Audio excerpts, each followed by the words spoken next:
ในโอกาสส่งท้ายปีเก่าพศ2567ปีมะโรงต้อนรับปีใหม่พศ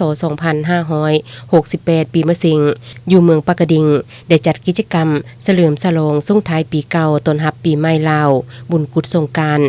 อันได้แสดงให้เห็นถึงความเป็นเอกลักษณ์อันดีงามทางด้านวัฒนธรรมของลาวเฮาโดยภายใต้การชี้นำพาของท่านบุญครบจันทวงศ์เลขาคณะบริหารงานพรรคเมืองปากกะดิ่งพร้อมด้วยคณะ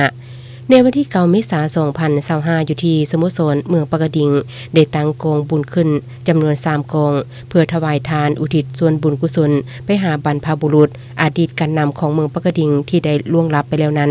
และตกมาในตอนบ่ายของวันเดียวกันก็ได้มีการสูตรปริตามงคลตามฮิตของประเพณีวัฒนธรรมอันดีงามของลาวเฮาและในตอนเช้าของมื้อต่อมาก็ได้มีการตักบาตรถวายสังฆทานและมีการส่งพระพุทธรูปตามฮิตของประเพณีเนื่องในโอกาสบุญปีใหม่ลาวบุญกุศลสงกรานต์หลังจากนั้นก็ได้มีการบาสีสุขควรตามฮิตของอวยพรซึ่งกันและกันพร้อมทางจัดงานเลี้ยงลำวงสามัคคีส่งท้ายปีเก่าพศ2567และต้อนรับปีใหม่พศ2568ซึ่งได้ดำเนินไปด้วยความเบิกบานม่วนชื่น